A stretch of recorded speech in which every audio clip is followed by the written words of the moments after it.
नमस्कार, स्वागत है आप सभी का डीडी न्यूज के इस खास बुलेटिन एक्सप्रेस 100 में, जहां हम आपके लिए लेकर आते हैं राजनीति, मनोरंजन, देश दुनिया, खेल और व्यापार जगत की सभी बड़ी खबरों को एक्सप्रेस यानी फटाफट अंदाज में। मैं हूं रेशमा, तो देखिए खबरें तेज रफ्तार से। चुनाव आयोग के निर्देशानुसार आज से महाराष्ट्र, दिल्ली, कर्नाटक, झारखंड और मेघालय में मतदाता सूची के विशेष गहन पुनरीक्षण SIR अभियान की शुरुआत हो गई है। इस अभियान के तहत बूथ लेवल अधिकारी यानी BLO आज से 29 जुलाई तक घर घर जाकर मतदाताओं का सत्यापन और मैपिंग करेंगे। मतदाताओं से अपील की गई है कि वे आवश्यक जानकारी भरकर फॉर्म अपने BLO को वापस करें ताकि उनका विवरण प्रारूप मतदाता सूची में शामिल किया जा सके। कर्नाटक में मतदाता सूची के विशेष गहन पुनरीक्षण के तहत आज से घर घर जाकर मतदाताओं की गणना शुरू हो रही है। आज से 29 जुलाई तक चलने वाले इस अभियान के दौरान राज्य के 5,54,00,000 से अधिक मतदाता कवर किए जाएंगे। कर्नाटक के मुख्य निर्वाचन अधिकारी बी अंबु कुमार ने बताया कि चुनाव आयोग ने 11 करोड़ पहले से भरे हुए गणना फॉर्म छपवाए हैं। ये फॉर्म 16 जून तक अद्यतन मतदाता सूची में शामिल सभी मतदाताओं को वितरित किए जाएंगे। केंद्रीय मंत्री पीयूष गोयल ग्रीस के दौरे पर हैं, जहां वे भारतीय बिजनेस डेलीगेशन का नेतृत्व कर रहे हैं। इस दौरे का उद्देश्य भारत और ग्रीस के बीच निवेश, व्यापार और आर्थिक सहयोग को और मजबूत करना है। केंद्रीय मंत्री पीयूष गोयल ने ग्रीस के पर्यावरण और ऊर्जा मंत्री स्टावरोस पापास्टावरू के साथ महत्वपूर्ण बैठक की, जिसमें रिन्यूएबल एनर्जी, ग्रीन हाइड्रोजन और क्लीन टेक्नोलॉजी जैसे क्षेत्रों में सहयोग बढ़ाने पर चर्चा हुई। केंद्रीय मंत्री पीयूष गोयल ने एथेंस में अपने संबोधन में कहा कि भारत की मजबूत आर्थिक विकास यात्रा स्थिर मैक्रो इकोनॉमिक आधार और तेजी से बढ़ती अर्थव्यवस्था को रेखांकित किया, जो वैश्विक निवेशकों के लिए बड़े अवसर पेश करती है। राष्ट्रपति द्रौपदी मुर्मू आज और कल तक आंध्र प्रदेश के दौरे पर रहेंगी। आज राष्ट्रपति विजयनगरम में आंध्र प्रदेश के केंद्रीय जनजातीय विश्वविद्यालय के पहले दीक्षांत समारोह में शामिल होंगी। भारतीय तटरक्षक बल ने कर्नाटक के मंगलुरु तट के पास समुद्र में फंसे 6 मछुआरों को सफलतापूर्वक बचा लिया है। खराब मौसम और चुनौतीपूर्ण समुद्री परिस्थितियों के बीच ये खोज एवं बचाव अभियान रविवार शाम चलाया गया। हरियाणा के मुख्यमंत्री नायब सिंह सैनी और केंद्रीय मंत्री शिवराज सिंह चौहान खेत बचाओ अभियान के समापन समारोह में शामिल हुए। केंद्रीय कृषि मंत्री शिवराज सिंह चौहान 2 दिवसीय पूर्वोत्तर दौरे पर जाएंगे। आज गुवाहाटी में उच्च स्तरीय बैठक करेंगे और फिर 1 जुलाई को अरुणाचल प्रदेश के बाढ़ग्रस्त क्षेत्रों का दौरा कर जमीन पर हालात का सीधा जायजा लेंगे। प्रधानमंत्री नरेंद्र मोदी ने पूर्वोत्तर के असम और अरुणाचल प्रदेश में बाढ़ की स्थिति को गंभीरता से लेते हुए केंद्रीय मंत्री शिवराज सिंह चौहान को तुरंत ग्राउंड रिव्यू के लिए भेजने का फैसला लिया। अमेरिका में भारत के राजदूत विनय मोहन क्वात्रा ने IXUSISPF लीडरशिप समिट 2026 को संबोधित करते हुए कहा कि भारत की अर्थव्यवस्था वर्तमान में लगभग $4.3 ट्रिलियन की है और इस दशक के अंत तक इसके $7 ट्रिलियन तक पहुंचने की राह पर होने की उम्मीद है। विनय मोहन क्वात्रा ने कहा कि 2030 के दशक के मध्य तक भारत की अर्थव्यवस्था $14 ट्रिलियन तक पहुंच सकती है और वर्ष 2047 तक 25 से 30 ट्रिलियन के लक्ष्य तक पहुंचने का अनुमान है। भारतीय थल सेना प्रमुख जनरल उपेंद्र द्विवेदी आज सेवानिवृत्त हो गए हैं। इस अवसर पर नई दिल्ली में उन्हें औपचारिक गार्ड ऑफ ऑनर दिया गया। जनरल धीरज सेठ भारतीय सेना के नए सेना प्रमुख बन गए हैं। इससे पहले वे सेना के उप प्रमुख के रूप में कार्यरत थे। विदेश मंत्री डॉक्टर एस जयशंकर ने कांगो के स्वतंत्रता दिवस पर वहां की विदेश मंत्री थेरेज काई कवाम्बा वेरगर सरकार और देशवासियों को शुभकामनाएं दी। एक्स पर लिखा कि भारत कांगो के साथ द्विपक्षीय संबंधों और विकास साझेदारी को मजबूत बनाने के लिए प्रतिबद्ध है। वेनेजुएला में ऑपरेशन अमेस्ताद के तहत भारत ने अपना मानवीय सहायता अभियान और तेज कर दिया है। इस अभियान के तहत प्रभावित लोगों को चिकित्सा सहायता, आपात राहत सामग्री और अन्य आवश्यक सेवाएं उपलब्ध कराई जा रही हैं। वेनेजुएला में भारतीय दूतावास ने बताया कि भारतीय सेना ने वहां एक अस्थायी फील्ड अस्पताल स्थापित किया है। विदेश मंत्रालय के प्रवक्ता रणधीर जायसवाल ने कहा कि भारतीय सेना प्रभावित लोगों को हर संभव सहायता प्रदान कर रही है। उत्तर प्रदेश भीषण गर्मी और लू को देखते हुए उत्तर प्रदेश के कुछ जिलों में कक्षा 1 से 8 तक के सरकारी सहायता प्राप्त और निजी स्कूलों के समय में बदलाव किया गया है। गौतम बुद्ध नगर में स्कूल अब सुबह 7 बजे से दोपहर 12 बजे तक चलेंगे। वहीं पीलीभीत में स्कूलों का समय सुबह 7:30 बजे से 11:30 बजे तक कर दिया गया है। ये व्यवस्था अगले आदेश तक लागू रहेगी।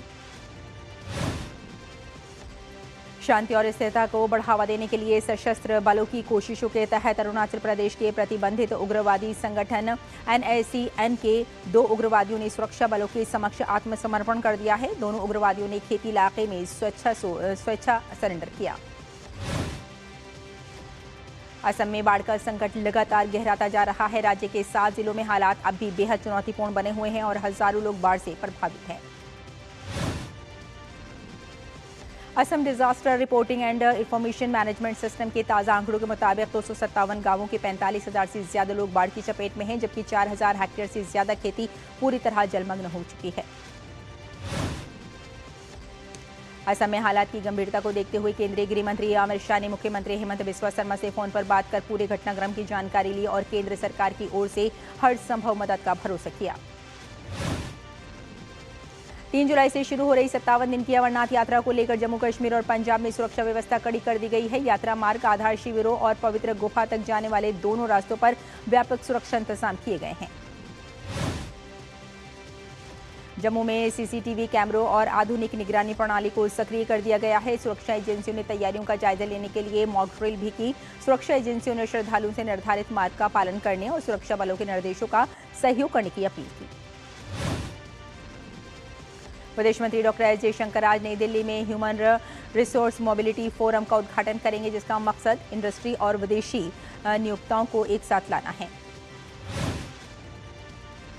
पश्चिम बंगाल सरकार ने राज्य में समान नागरिक संहिता लागू करने का फैसला किया है। मुख्यमंत्री शुवेंदु अधिकारी ने विधानसभा में इसकी घोषणा की। उन्होंने कहा कि 2 जुलाई को होने वाली राज्य मंत्रिमंडल की बैठक में विधेयक का मसौदा पेश किया जाएगा। वाणिज्य एवं उद्योग मंत्रालय के अधीन समुद्री उत्पाद निर्यात विकास प्राधिकरण सी फूड एक्सपो भारत 2026 के अंतर्गत 1 से 3 जुलाई तक राष्ट्रीय सी फूड कौशल ओलंपियाड के दूसरे संस्करण का आयोजन करेगा। इस प्रतियोगिता का उद्देश्य भारत के सी फूड प्रसंस्करण क्षेत्र में नवाचार को बढ़ावा देना, गुणवत्ता मानकों को बढ़ाना, उद्योग की प्रतिभा को पहचानना और कार्यबल विकास को मजबूत करना है। उत्तर प्रदेश के मुख्यमंत्री योगी आदित्यनाथ रामपुर में 690 करोड़ से अधिक की विकास परियोजनाओं के उद्घाटन और शिलान्यास कार्यक्रम में शामिल हुए। पश्चिम बंगाल के पूर्व मेदिनीपुर जिले में हल्दिया में पेट्रोकेमिकल लिमिटेड की नेफ्था पाइपलाइन में आज तड़के भीषण आग लग गई। हादसे में 20 से अधिक लोग घायल हुए हैं, जिनमें 5 की हालत गंभीर बताई जा रही है। मुख्यमंत्री रेखा गुप्ता ने कहा कि सरकार ने विभिन्न श्रेणियों के इलेक्ट्रिक वाहनों पर मिलने वाली सब्सिडी और प्रोत्साहन राशि में वृद्धि की है, ताकि अधिक से अधिक लोग इलेक्ट्रिक वाहन अपनाएं। प्रधानमंत्री नरेंद्र मोदी की अध्यक्षता में केंद्रीय मंत्रिमंडल ने राष्ट्रीय निवेश और अवसंरचना कोष में आगामी फंडों के लिए 30,000 करोड़ रुपए के अतिरिक्त निवेश को मंजूरी दी है। पाकिस्तान की ओर से अफगानिस्तान में किए गए हवाई हमलों पर भारत ने बेहद कड़ा रुख अपनाया है। विदेश मंत्रालय ने इस हमले की सख्त लहजे में निंदा करते हुए इसे अफगानिस्तान की संप्रभुता पर सीधा हमला बताया। भारत ने बयान जारी करके कहा कि महिलाओं और बच्चों समेत बेगुनाह नागरिकों की मौत का कारण बने ये हमले पूरे क्षेत्र की शांति के लिए बड़ा खतरा बन गए हैं। राम मंदिर चढ़ावे में गड़बड़ी और चोरी के 8 आरोपियों को कल सुनवाई के बाद न्यायालय ने 14 दिन की न्यायिक हिरासत में भेज दिया। मामले में अगली पेशी अब 13 जुलाई को होगी। पूर्वोत्तर में बाढ़ प्रभावित इलाकों में राहत और बचाव अभियान लगातार जारी है। इसी कड़ी में भारतीय वायुसेना ने अरुणाचल प्रदेश के पीटापुल क्षेत्र में चुनौतीपूर्ण मौसम और दुर्गम परिस्थितियों के बीच हेलीकॉप्टर के जरिए राहत सामग्री पहुंचाई। रक्षा मंत्री Rajnath Singh vibrant Gujarat regional conference 2026 में शामिल होने वडोदरा पहुंचे। दिल्ली में नियमों के कड़ाई से पालन और बुनियादी ढांचे से संबंधित कदम उठाने के चलते बीते दिन महीनों के दौरान राष्ट्रीय राजधानी के अहम इलाकों में जाम की समस्या करीब 1/3 कम हो गई है। उत्तर प्रदेश के राज्य मंत्री दिनेश प्रताप सिंह ने यूपी आम महोत्सव 2026 की तैयारियों की समीक्षा करते हुए अधिकारियों को निर्देश दिया कि 3 से 5 जुलाई तक लखनऊ के इंदिरा गांधी प्रतिष्ठान में आयोजित होने वाले महोत्सव की सभी तैयारियां समयबद्ध ढंग से पूरी की जाएं। झारखंड में प्रतिवर्ष आज हूल दिवस मनाया जाता है। ये दिवस आदिवासी क्रांतिकारियों सिद्धो कान्हू, चांद भैरव और फूलो झानू के बलिदान की याद में मनाया जाता है। गृह मंत्री अमित शाह ने एक्स पर लिखा, जनजातीय अस्मिता और मातृभूमि के लिए संथाल क्रांति में अपना सर्वस्व अर्पण करने वाले सभी बलिदानियों को हूल दिवस के अवसर पर स्मरण कर नमन करता हूं। देश के अलग अलग हिस्सों में मौसम का दोहरा असर देखने को मिल रहा है। एक और पूर्वोत्तर राज्यों में लगातार हो रही भारी बारिश ने बाढ़ और भूस्खलन से जनजीवन अस्त व्यस्त कर दिया है। वहीं उत्तर भारत के कई राज्यों में भीषण गर्मी और लू का प्रकोप जारी है। मौसम विभाग ने आज देश के कई हिस्सों में तेज बारिश को लेकर ऑरेंज अलर्ट जारी किया है। पूर्वोत्तर राज्यों के साथ साथ पश्चिम बंगाल के तराई क्षेत्र, बिहार, कोंकण, गोवा, महाराष्ट्र, कर्नाटक, केरल और माहे के कुछ हिस्सों में भारी बारिश की संभावना जताई गई है। मौसम विभाग के अनुसार अगले 2 दिनों के दौरान उड़ीसा, झारखंड, उत्तर प्रदेश, उत्तराखंड, मध्य प्रदेश, छत्तीसगढ़, तेलंगाना, तमिलनाडु, पुदुचेरी और कराईकल में भी तेज बारिश हो सकती है। जम्मू कश्मीर, पूर्वी राजस्थान, गुजरात, मराठवाड़ा, आंध्र प्रदेश और लक्षद्वीप में बिजली चमकने और तेज हवाओं की संभावना जताई गई है। दिल्ली, हरियाणा और चंडीगढ़ में आज लू चलने का अनुमान है। हालांकि आने वाले दिनों में उत्तर पश्चिम भारत के तापमान में 4 से 5 डिग्री सेल्सियस तक गिरावट आने की संभावना है। और यहां रुकते एक छोटे से ब्रेक के लिए, जल्द हाजिर होते हैं। आप देखते रहिए डीटी न्यूज। जब धरती चीर कर निकलता है लोहे का पत्थर और मिलता है मोंगिया के जोश से, फिर तपता है, पिघलता है और बनता है फौलाद। अब होता है सरिया सारी खूबियों के साथ। मोंगिया स्टील, मजबूत देश का मजबूत सरिया। जरा सी हंसी दुलार, जरा सा Amul, the taste of India। जरा सी अनबन प्यार, जरा सा Amul, the taste of India। यही तो अमूल है स्वाद इंडिया का, यही तो अमूल है the taste of India।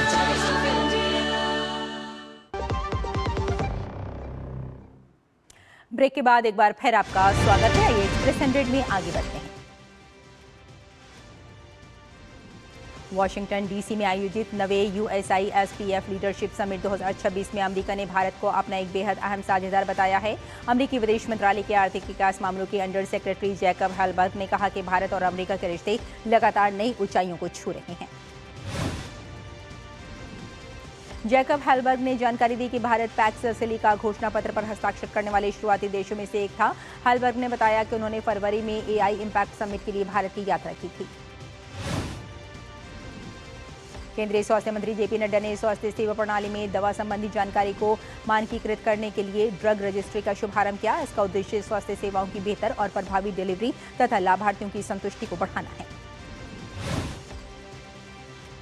केंद्रीय स्वास्थ्य मंत्री JP नड्डा ने आयुष्मान सारथी PMJAY व्हाट्सएप चैटबॉट लॉन्च किया। ये चैटबॉट लाभार्थियों की कहीं भी और कभी भी जरूरी PMJ सेवाएं उपलब्ध कराता है। केंद्रीय पेट्रोलियम मंत्री हरदीप सिंह पुरी ने कहा कि भारत के 12 LPG जहाजों ने स्ट्रेट ऑफ हॉर्मुज बिना टोल दिए पार किया है। साथ ही कुकिंग गैस का उत्पादन बढ़ाने के लिए तेजी से रिफाइनरियों में बदलाव किए।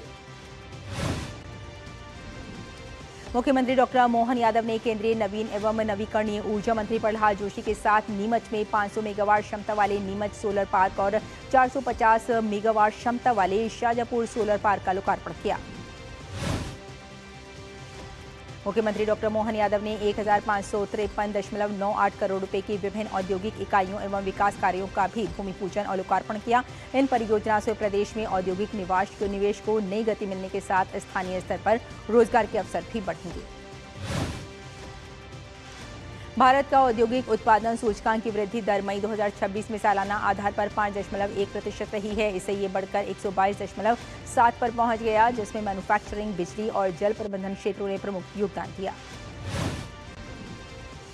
वहीं मैन्युफैक्चरिंग सेक्टर का उत्पादन सालाना आधार पर 5.5% बढ़ा है। इसे कई उद्योगों में वृद्धि का फायदा मिला है। मैन्युफैक्चरिंग क्षेत्र के 23 उद्योग समूहों में से 16 ने मई 2025 की तुलना में मई 2026 में सकारात्मक वृद्धि दर्ज की है। एचडीएफसी बैंक के बोर्ड ने पूर्व वित्त सचिव और पूर्व मुख्य चुनाव आयुक्त राजीव कुमार को बैंक का नया पार्ट टाइम चेयरमैन नियुक्त करने की मंजूरी दी है। ये नियुक्ति आरबीआई की अंतिम मंजूरी मिलने के बाद 3 साल के कार्यकाल के लिए प्रभावी होगी। आतिथ्य क्षेत्र की प्रौद्योगिकी कंपनी प्रिज्म ने 6,650 करोड़ रुपए के आईपीओ के लिए बाजार नियामक सेबी के समक्ष संशोधित मसौदा दस्तावेज दाखिल किए हैं। ये आईपीओ पूरी तरह नए शेयर के निर्गम पर आधारित होगा और इसमें बिक्री पेशकश ओएफएस का कोई प्रावधान नहीं है। प्रिज्म कंपनी के प्रस्तावित आईपीओ में बिक्री पेशकश का कोई प्रावधान नहीं होने का मतलब है कि सॉफ्ट बैंक की एसवीएफ इंडिया होल्डिंग्स संस्थापक Ritesh Agarwal, RA Hospitality Holdings और माइक्रोसॉफ्ट एयरबीएनबी, खजाना और Lightspeed, Green Oaks Capital और पीक एक्सवी सहित मौजूदा शेयरधारक आईपीओ के जरिए अपनी हिस्सेदारी नहीं बेचेंगे। सरकारी तेल company Bharat Petroleum Corporation Limited ने टीकेटार and Shell India Private Limited में 40% हिस्सेदारी का 85 करोड़ रुपए में अधिग्रहण करेगी। इसके जरिए कंपनी की कोशिश वैल्यू एडिड बिटुमेन बाजार में अपनी स्थिति को मजबूत करना है। बजाज ऑटो का 5,633 करोड़ रुपए का शेयर बायबैक ऑफर बायबैक 1 जुलाई से शुरू हो रहा है, जिसमें 12,000 रुपए प्रति शेयर के भाव पर खरीदारी की जाएगी। पुनीत शर्मा ने एक्सिस बैंक के मुख्य वित्तीय अधिकारी पद से इस्तीफा दे दिया है। उन्होंने अपने पेशेवर जीवन के अगले चरण की शुरुआत करने के लिए ये फैसला लिया है। यूटीआई म्यूचुअल फंड ने 425 रुपए करोड़ के एमसीएक्स इंडिया के शेयर खरीदे हैं और आईसीआईसीआई बैंक प्रूडेंशियल ने पॉन्डी ऑक्साइड्स में 1.5% हिस्सेदारी ली है।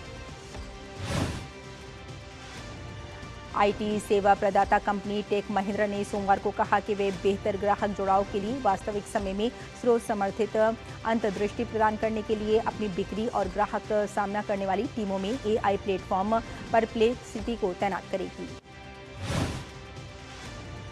भारतीय शेयर बाजार हरे निशान के साथ खुला। सेंसेक्स शुरुआती कारोबार में 134.55.69 अंक गिरकर 76,593.68 पर, जबकि निफ्टी 75.45 अंक की गिरावट के साथ 23,870.80 अंक पर पहुंच गया। सोने की कीमतों में लगातार दूसरे दिन गिरावट देखने को मिली, जिससे सोने का दाम 1,41,920 रुपये प्रति 10 ग्राम पर पहुंच गया। वहीं चांदी की कीमतों में भी गिरावट देखने को मिली है, जिससे चांदी का दाम 2,20,322 रुपये प्रति किलो के करीब पहुंच गया।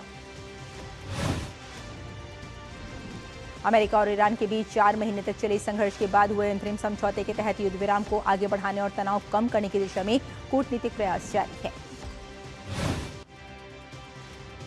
अमेरिका और ईरान की टीमें इस सप्ताह कतर की राजधानी दोहा पहुंच रही हैं, लेकिन बातचीत को लेकर अब भी असमंजस बना हुआ है। ईरान ने साफ किया है कि आने वाले दिनों में अमेरिका के साथ किसी भी स्तर पर कोई आधिकारिक वार्ता निर्धारित नहीं है। अमेरिकी राष्ट्रपति ट्रंप ने दोहा में संभावित बैठक को महत्वपूर्ण बताते हुए कहा कि ये बैठक अहम भी साबित हो सकती है और नहीं भी। अमेरिकी राष्ट्रपति ने अपने विशेष दूत स्टीव विटकॉफ और अपने दामाद जेरेड कुशनर को वार्ता दल का नेतृत्व सौंपा है। अमेरिका और ईरान के बीच एक बार फिर कूटनीतिक हलचल तेज हो गई है। अमेरिकी राष्ट्रपति डोनाल्ड ट्रंप ने दावा किया कि आज कतर की राजधानी दोहा में दोनों देशों के प्रतिनिधियों की अहम बैठक होगी, जिसमें ईरान के परमाणु कार्यक्रम सबसे बड़ा मुद्दा रहेगा। अमेरिकी राष्ट्रपति ट्रंप के इस दावे के कुछ ही देर बाद ईरान ने साफ कह दिया कि अमेरिका के साथ इस सप्ताह कोई भी राजनीतिक या तकनीकी वार्ता तय नहीं है। पश्चिमी एशिया में तनाव कम करने की कोशिशों के बीच ईरान ने अमेरिका के साथ हुए समझौते पर बड़ा बयान दिया है। ईरान के राष्ट्रपति मसूद पेजेश्कियान ने कहा कि यदि अमेरिका समझौता ज्ञापन का पूरी तरह पालन करता है तो तेहरान भी अपनी सभी प्रतिबद्धताओं को निभाएगा। राष्ट्रपति मसूद पेजेश्कियान ने कहा कि दोनों देशों के बीच समझ और सहयोग द्विपक्षीय मामला है। 17 जून को हुए समझौते में युद्ध विराम और हुर्मुज जलडमरू मध्य को दोबारा खोलने पर सहमति बनी थी। यूक्रेन के राष्ट्रपति वोलोदिमीर ज़ेलेंस्की ने रूस पर निशाना साधते हुए कहा कि पिछले 4 वर्षों में क्रेमलिन पूर्वी डोनबास क्षेत्र पर कब्जे की समय सीमा 15 बार तय कर चुका है, लेकिन हर बार उसे आगे बढ़ाना पड़ा। अमेरिकी सुप्रीम कोर्ट ने एक ऐतिहासिक फैसले में राष्ट्रपति डोनाल्ड ट्रंप के फेडरल रिजर्व बोर्ड की गवर्नर लिसा कुक को पद से हटाने के प्रयास को 5-4 के बहुमत से खारिज कर दिया। मुख्य न्यायाधीश जॉन रॉबर्ट्स द्वारा लिखे गए फैसले में कहा गया है कि बिना ठोस और निष्पक्ष प्रक्रिया के इस तरह की कार्रवाई न्याय संगत नहीं मानी जा सकती। ट्रंप ने लिसा कुक पर मार्गेज धोखाधड़ी के आरोप लगाए थे, जिन्हें अभी तक साबित नहीं किया जा सका है। वेनेजुएला में आए 2 शक्तिशाली भूकंपों में मृतकों की संख्या 1700 का आंकड़ा पार कर गई है। देश की नेशनल असेंबली के प्रेसिडेंट जॉर्ज रॉड्रिगेज ने जानकारी देते हुए बताया कि 1750 लोगों की मौत की पुष्टि हो चुकी है। वेनेजुएला में राहत और बचाव अभियान कार्य युद्ध स्तर पर जारी है। ला ग्वाइरा में बचाव दल ने 21 वर्षीय आरोन लेवी कैंटिलो को 106 घंटे के बाद मलबे से जीवित बाहर निकाला। वहीं वेनेजुएला के प्रभावित क्षेत्रों में क्षतिग्रस्त मकानों का आकलन किया जा रहा है और विस्थापित लोगों के लिए अस्थायी शिविर तथा नए आवास तैयार किए जा रहे हैं। जर्मनी के उत्तरी शहर स्टाडे में माताओं और बच्चों के आश्रय गृह में हुई गोलीबारी में 6 लोगों की मौत हो गई। पुलिस के अनुसार 45 वर्षीय एक व्यक्ति ने कथित तौर पर बाल अभिरक्षा विवाद के दौरान फायरिंग की। जर्मनी के उत्तरी शहर स्टाडे में हुई गोलीबारी में मृतकों में 4 महिलाएं और 2 पुरुष शामिल हैं, जो सभी आश्रय गृह के कर्मचारी थे। आरोपी को हिरासत में ले लिया गया है। फीफा विश्व कप 2026 के राउंड ऑफ 32 में 4 बार की चैंपियन जर्मनी को पैराग्वे ने पेनल्टी शूटआउट में 4-3 से हराकर टूर्नामेंट से बाहर कर दिया। रोमांचक मुकाबले के शूटआउट में गोलकीपर आर्लेंडो के शानदार प्रदर्शन ने पैराग्वे को अंतिम 16 में जगह दिलाई। 4 बार की चैंपियन जर्मनी को हराने वाली पैराग्वे टीम के प्रशंसकों ने अपनी टीम की जीत के जश्न शानदार अंदाज में मनाया। वहीं हार के बाद जर्मनी के फैंस निराश दिखे। फीफा विश्व कप 2026 के राउंड ऑफ 32 में खेले गए मुकाबले में ब्राजील ने जापान को 2-1 से हराकर अंतिम 16 में प्रवेश कर लिया। ब्राजील को इंजरी टाइम में 5वें मिनट में गैब्रियल मार्टिनेली ने विजयी गोल कर जीत दिलाई। जीत के साथ ही 5 बार के विश्व चैंपियन ब्राजील ने अंतिम 16 में जगह पक्की कर ली। जापान पर ब्राजील की जीत के बाद ब्राजील टीम के फैंस ने जीत की खुशी व्यक्त की। वहीं जापानी समर्थन हार के बाद निराश नजर आए। अंडर 15 एशियन कुश्ती चैंपियनशिप में भारतीय लड़कों ने शानदार प्रदर्शन करते हुए 4 स्वर्ण पदक जीते और पुरुषों की फ्री स्टाइल प्रतियोगिता में देश के लिए कुल 8 पदक हासिल किए। भारत ने तीसरे दिन की समाप्ति तक अंडर 15 चैंपियनशिप में 8 स्वर्ण, 6 रजत, 7 कांस्य सहित कुल 21 पदक हासिल किए। भारतीय महिला क्रिकेट टीम ने लॉस एंजलिस ओलंपिक 2028 के लिए क्वालिफाई कर लिया है। भारत ने एशिया की सर्वोच्च पात्र टीम के रूप में ओलंपिक का टिकट हासिल किया। मौजूदा आईसीसी महिला T20 विश्व कप के प्रदर्शन के आधार पर ऑस्ट्रेलिया, ग्रेट ब्रिटेन, दक्षिण अफ्रीका और भारत ने सीधे तौर पर लॉस एंजलिस ओलंपिक में जगह बनाई है। FIH प्रो लीग में भारतीय पुरुष हॉकी टीम ने शानदार वापसी करते हुए इंग्लैंड को पेनल्टी शूटआउट में 3-2 से हराकर पिछली हार का बदला चुकता कर लिया। गत चैंपियन यानिक सिनर ने विंबलडन के पहले दौर में शानदार वापसी करते हुए दुनिया के 50वें नंबर के खिलाड़ी मियोमिर केकमानोविच को 5 सेटों में हराकर दूसरे दौर में जगह बना ली। सर्बिया के दिग्गज टेनिस स्टार नोवाक जोकोविच ने विंबलडन में अपने अभियान की शुरुआत शानदार अंदाज में की। प्रतियोगिता के पहले दौर में जोकोविच ने चीन के यू यिविंग को हरा दिया। वहीं विंबलडन की महिला वर्ग में अमेरिकी टेनिस स्टार कोको गॉफ ने अपने अभियान का आगाज शानदार अंदाज में किया। कोको गॉफ ने पहले दौर में जर्मनी की तमारा को 6-2, 6-1 के अंतर से आसान जीत दर्ज की। दुनिया की पहली नंबर की खिलाड़ी अरीना सबालेंका ने विंबलडन को दूसरे दौर में जगह बना ली है। सबालेंका ने पहले राउंड में सर्बिया की कोस्टोविच को 6-2, 6-3 के अंतर से हराकर दूसरे दौर में जगह बनाई। तो एक्सप्रेस न्यूज में फिलहाल इतना ही, लेकिन DT न्यूज पर खबरों का सिलसिला जारी रहेगा। फिलहाल हमें यहीं इजाजत दें। नमस्कार।